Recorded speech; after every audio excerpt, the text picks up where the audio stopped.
حضرت بایزید بسطامی رحمۃ اللہ تعالیٰ علیہ کی بات لکھی ہے آپ نے، فرماتے ہیں کہ وہ ایک دن بسطام کے بازار سے گزر رہے تھے تو لوگ، رمضان کا مہینہ تھا تو لوگ اپنی دکانوں سے اٹھ کے آنے لگے، اپنا کاروبار چھوڑ کے ملنے لگے۔ تو حضرت بایزید فرماتے ہیں کہ میرے دل میں خیال آیا، بادشاہ بھی آئے تو کوئی دکان نہیں چھوڑتا، کتنا میرا مقام ہے، کتنا میرا درجہ ہے کہ لوگ آ رہے ہیں۔ فرماتے ہیں شیطان نے میرے نفس کو بڑا کر دیا، میں نے رمضان کے مہینے میں ایک کھجور اٹھائی ریڑھی سے اور منہ میں رکھ لی، کھائی بھی نہیں، رکھ لی۔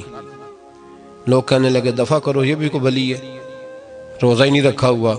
فرماتے ہیں لوگوں نے مجھے برا کہا، میں دنیا سے ٹوٹ گیا پر میرا اپنے رب سے رشتہ مضبوط ہو گیا۔ میں اس دن جا کے رویا اس کی بارگاہ میں۔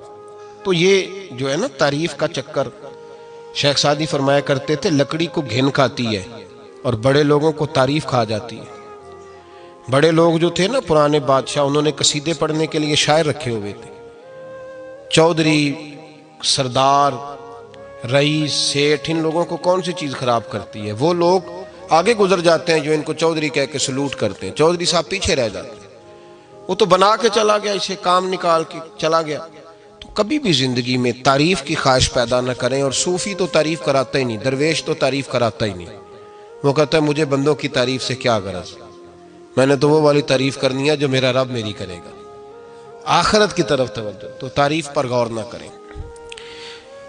تعریف کی خواہش نہ کریں، لیکن ایک بات ضرور دل میں پیدا کریں، یہ ضرور سوچیں کہ اچھے بندے اور مخلص لوگ، شریف لوگ آپ کے بارے میں رائے کیا رکھتے ہیں، یہ ذہن ضرور بنائیں۔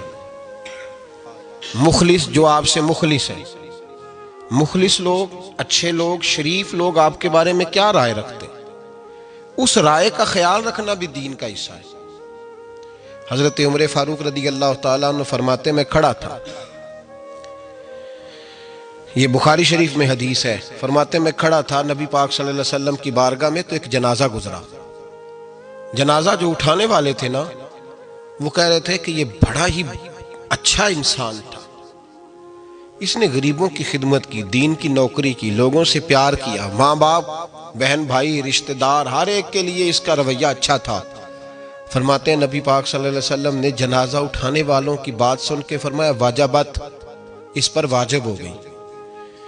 حضرت فاروق اعظم رضی اللہ تعالیٰ عنہ فرماتے ہیں تھوڑی دیر کے بعد ایک اور جنازہ گزرا، تو جنازہ اٹھانے والے کہہ رہے تھے بڑا شریر آدمی تھا، زبان کا برا، دھوکے باز، فراڈیا، بے ایمان، مال کھانے والا لوگوں کا، لوگ یہ باتیں کر رہے تھے۔ تو نبی پاک صلی اللہ علیہ وسلم نے فرمایا واجبت، اس پر بھی واجب ہو گئی۔